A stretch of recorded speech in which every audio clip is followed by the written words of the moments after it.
नमस्कार, मैं पीयूष बबेले।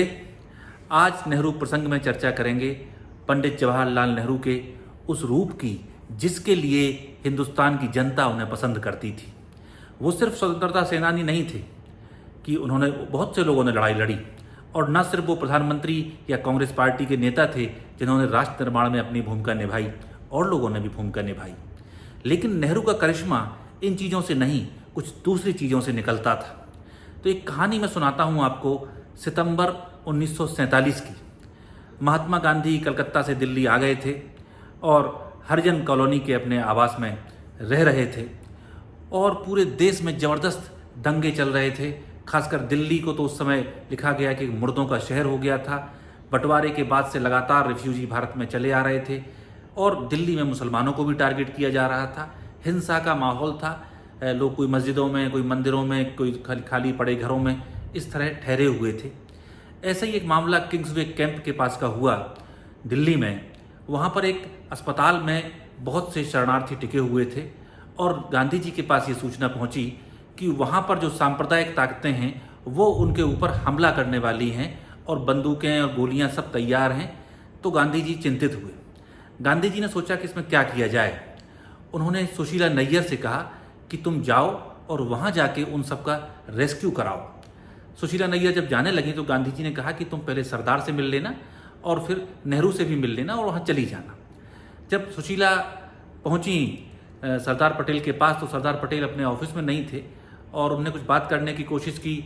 उनके ऑफिस से बात हुई कि शायद कोई पुलिस अधिकारी उन्हें मिल जाए, तो वो सब बात नहीं हो पाई। फिर वो नेहरू जी के पास पहुँची, और नेहरू जी ने कहा कि तुम अकेली मत जाओ, मैं पुलिस का इंतजाम करता हूँ। तो देश के प्रधानमंत्री ने पुलिस के इंतजाम के लिए फ़ोन लगाया, लेकिन उस समय पता चला कि ज़्यादातर पुलिस अन्य जगहों पर, चूँकि दंगे के हालात थे, व्यस्त थी। तो नेहरू जी ने बड़ा, जो उनका ऐसे समय में भी मजाक करने की हैसियत थी, तो बोले ठीक है, मैं पुलिस की रक्षा के लिए सुशीला को भेज देता हूँ। खैर, सुशीला नैयर जब वहाँ पहुँचती हैं तो अस्पताल के पास जब वो पहुँची तो उन्होंने देखा कि अस्पताल खाली था। उन्हें बताया गया कि जो रेस्क्यू ऑपरेशन वो कराने आई हैं, कुछ देर पहले लेडी माउंटबेटन वहाँ आई थी, और उन्होंने, पुलिस भी उनके साथ थी, उन्होंने बड़ी जिम्मेदारी से वहाँ से रेस्क्यू करा लिया है और ख़तरा टल गया है। और सुशीला नैयर ये भी देखती हैं कि वहाँ पर बाहर भी काफ़ी भीड़ है, लोग लूटपाट कर रहे हैं, लोगों के पास लूट का सामान है। ये सब सोचते हुए सुशीला नैयर वहाँ खड़ी ही थी, तभी पंडित नेहरू भी खुली जीप में वहाँ पहुँच जाते हैं। उन्हें बराबर फिक्र लगी हुई थी कि मैंने सुशीला को भेज तो दिया है, लेकिन हालात कैसे हैं।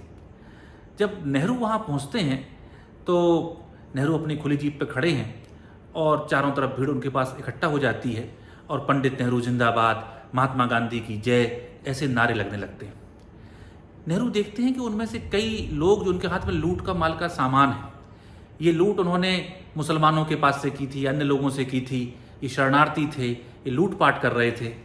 तो नेहरू जी अपनी गाड़ी से उतरते हैं और सामने खड़े लड़के का गरिबान पकड़ लेते हैं, और उससे कहते हैं कि तू ये बता कि तू ये लूट का माल हाथ में लेके भारत माता की जय और महात्मा गांधी की जय के नारे लगा रहा है, कौन सा हिंदुस्तान तुम बना रहा है।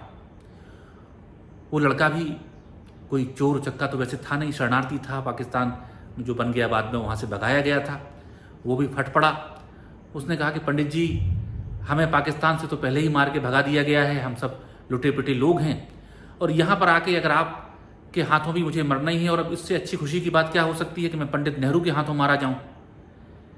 नेहरू जी चुप हो गए, पूरी भीड़ में एकदम शांति छा गई।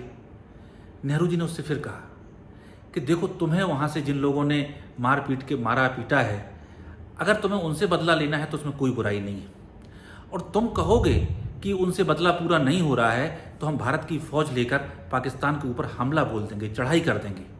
लेकिन तुम्हारे साथ जो वहाँ अन्याय हुआ उसका बदला तुम यहाँ के मुसलमानों से ले रहे हो, इसकी कोई तुक नहीं है। जैसे तुम वहाँ पीड़ित थे, वैसे ये यहाँ पीड़ित हैं। तो एक पीड़ित दूसरे पीड़ित को परेशान करके अपनी समस्या का निदान नहीं कर सकता। ऐसी ही कुछ बातें पंडित जवाहरलाल नेहरू ने उस भीड़ में कहीं। उस लड़के की आंख से आंसू बहने लगे। उसने जो लूट का सामान था नीचे फेंक दिया, और लोगों ने भी सामान नीचे फेंक दिया। पंडित जी की आंख भी नम हो गई, और उसके बाद फिर सबने पंडित जवाहरलाल नेहरू जिंदाबाद, महात्मा गांधी जिंदाबाद के नारे लगाए। तो ऐसे थे पंडित जवाहरलाल नेहरू कि वो प्रधानमंत्री होते हुए भी जनता के बीच जा सकते हैं। उन्हें किसी सुरक्षा की आवश्यकता नहीं है और उस ऊंचे ओहदे और उस घनघोर सांप्रदायिक समय में भी वो नियम की, नीति की और इंसानियत की बात कर सकते हैं। और उनका ये करिश्मा था कि लुटे पुटे, परेशान, बेहाल लोग उनके ऊपर यकीन करते थे और जानते थे कि आज भले ही कोई समस्या आ गई हो, लेकिन पंडित जी जो बात कह रहे हैं वो इंसानियत की बात है, उसी बात में सबकी भलाई है और इस तरह से ये प्रसंग पूरा होता है। आप नेहरू जी के जीवन में देखेंगे तो ऐसे बहुत से प्रसंग मिल जाएंगे जिसमें वो जनता से सीधे संवाद करते हैं, उनके पास पहुंचते हैं। तो आज की नेहरू प्रसंग में इतना ही। अगले अंक में हम फिर नेहरू जी का कोई नया किस्सा लेकर आपके सामने पेश होंगे। तब तक के लिए नमस्कार।